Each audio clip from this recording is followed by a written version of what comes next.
Hello everyone, कैसे हैं आप सभी लोग। उम्मीद करता हूं आप सभी बढ़िया होंगे। चलिए शुरू करते हैं हमारी क्लास। जैसा कि आपको पता है हमारा चल रहा था चैप्टर नंबर 3 जिसका नाम है प्लांट प्रोटेक्शन, और डे वाइज देखें तो ये है हमारी 11th क्लास। चलिए शुरू करते हैं। आज का जो लेक्चर है ना बच्चे, वो बहुत ही इंटरेस्टिंग होने वाला है। इसमें आपको पता चलेगा कि इंसेक्टिसाइड के कितने टाइप्स होते हैं, उनको कहाँ से ऑब्टेन किया जाता है, उनको कैसे यूज़ किया जाता है। तो चलिए शुरू करते हैं। तो आज जो हम पढ़ने वाले हैं वो है क्लासिफिकेशन ऑफ इंसेक्टिसाइड के बारे में। तो इंसेक्टिसाइड का जो क्लासिफिकेशन है वो मेनली 2 बेसिस पे किया गया है। पहला है based on the origin and source of supply, दूसरा है based on the mode of entry. तो इन दोनों बेसिस पे जो क्लासिफिकेशन किया गया है उसको हम आज के लेक्चर में डिटेल में पढ़ेंगे। तो चलिए शुरू करते हैं। तो जो पहला क्लासिफिकेशन है जो बेस्ड है किसके बेसिस पे, origin and source of supply के बेसिस पे। तो इसमें भी बच्चे 2 कैटेगरीज होती हैं। पहला होता है इनऑर्गेनिक इंसेक्टिसाइड, दूसरा होता है ऑर्गेनिक इंसेक्टिसाइड। ठीक है, तो जो इनऑर्गेनिक इंसेक्टिसाइड है उसको हम पढ़ते हैं। तो इनऑर्गेनिक में बताया गया है comprise compound of mineral origin and elemental sulphur. तो जो कंपाउंड जिनका ओरिजिन मिनरल ओरिजिन है और जो एलिमेंटल सल्फर से बिलोंग करते हैं उनको हम इनऑर्गेनिक इंसेक्टिसाइड की कैटेगरी में रखते हैं। दूसरा दिया गया है this group include arsenate and fluorine compound as insecticide. तो जो आर्सेनेट और फ्लोरीन के कंपाउंड होते हैं उनको इंसेक्टिसाइड के तौर पे यूज किया जाता है। नेक्स्ट पॉइंट दिया गया है sulphur as acaricide and zinc phosphide as rodenticide. तो जो सल्फर होता है उसको हम एकेरिसाइड के तौर पे यूज करते हैं और जो जिंक फॉस्फाइड होता है उसको रोडेंटिसाइड के तौर पे यूज करते हैं। अब ये एकेरिसाइड और रोडेंटिसाइड क्या होता है, तो एकेरिसाइड मतलब होता है कि हम मकड़ियों को मारने के लिए सल्फर का प्रयोग करते हैं, और जो कुतरने वाले जीव होते हैं जो चीज़ों को कुतरते हैं जैसे चूहा हो गया, उसको कंट्रोल करने के लिए, उसको मारने के लिए हम जिंक फॉस्फाइड का यूज करते हैं। तो ये हो गया हमारे इनऑर्गेनिक इंसेक्टिसाइड के बारे में। दूसरा जो कैटेगरी है इसका वो है ऑर्गेनिक इंसेक्टिसाइड। जो ऑर्गेनिक इंसेक्टिसाइड होते हैं वो 3 तरह के होते हैं। पहला होता है इंसेक्टिसाइड ऑफ एनिमल ओरिजिन, दूसरा होता है प्लांट ओरिजिन इंसेक्टिसाइड या इनका दूसरा नाम है बोटेनिकल इंसेक्टिसाइड, तीसरा है सिंथेटिक ऑर्गेनिक इंसेक्टिसाइड।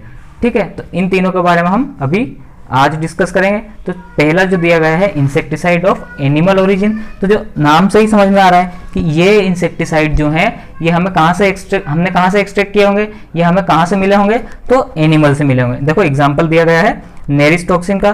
जो नेरिस्टोक्सिन होता है इसको हमने आइसोलेट किया है एक एनेलिड से, और वो जो एनेलिड होता है वो कहाँ रहता है, मेरीन एनेलिड है, मतलब कि पानी में रहता है। दूसरे जो 2 एग्जाम्पल दिए गए हैं फिश ऑयल और रोजिन सोप, इसको हमने फिश से एक्सट्रैक्ट किया है। नेक्स्ट दिया गया है प्लांट ओरिजिन इंसेक्टिसाइड और बोटेनिकल इंसेक्टिसाइड। तो ये जो बोटेनिकल इंसेक्टिसाइड है इनका एक्सट्रैक्शन जो है, इनका एक्सट्रैक्शन हमने प्लांट से किया गया है। इसमें 3 एग्जाम्पल आते हैं, कौन कौन से, निकोटिनॉइड, पायरेथ्रॉइड और रोटेनॉइड्स। ठीक है, अगला है सिंथेटिक ऑर्गेनिक इंसेक्टिसाइड। तो ये जो इंसेक्टिसाइड हैं ये ऑर्गेनिक प्रॉपर्टी तो रखते हैं बट इनको हमने आर्टिफिशियली बनाया है। तो इसके एग्जांपल कौन कौन से हैं, ऑर्गेनोक्लोरीन्स, ऑर्गेनोफॉस्फोरस, कार्बामेट इंसेक्टिसाइड। नेक्स्ट दिया गया है जो नेक्स्ट क्लासिफिकेशन है वो है on the basis of mode of entry, या कहे कि based on the mode of entry.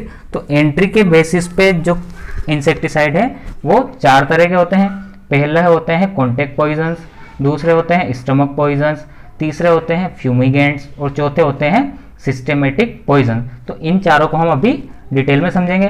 तो कॉन्टैक्ट पॉइजन्स क्या होते हैं, कॉन्टैक्ट पॉइजन्स वो सारे पॉइजन्स होते हैं जो जैसे ही इंसेक्ट की बॉडी के कॉन्टैक्ट में आएंगे और इंसेक्ट को मार देंगे। ठीक है, इसके 2 एग्जाम्पल है DDT और HCS।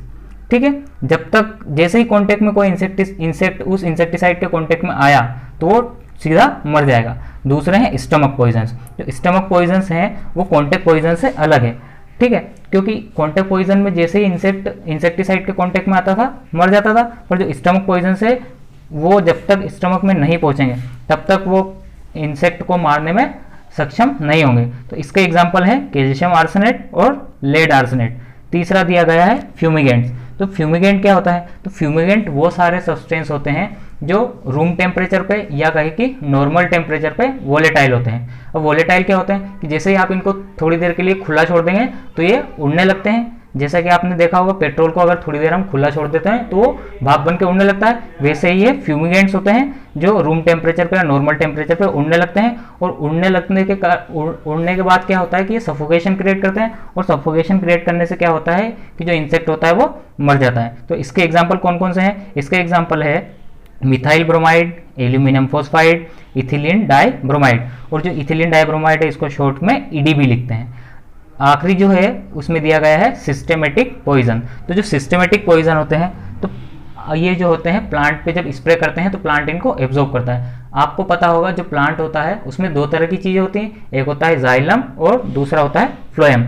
तो ये दोनों मिलके क्या बनाते हैं? प्लांट का वेस्कुलर सिस्टम, और ये वेस्कुलर सिस्टम में जाके वो घुल जाते हैं, और जैसे ही इनको सकिंग पेस्ट, जो रस चूसने वाले पेस्ट होते हैं, जो रस चूसने वाले इंसेक्ट होते हैं, वो प्लांट से रस चूसते हैं, तो वो जो रस होता है जिसमें इंसेक्टिसाइड मिला होता है वो उन इंसेक्ट के पेट में चला जाता है और उनको खत्म कर देता है या उनको मार देता है। इसके कौन कौन से एग्जाम्पल है? तो इसके एग्जाम्पल है मिथाइल डेमेटोन, फोस्फेमिडोन और एसिफेट।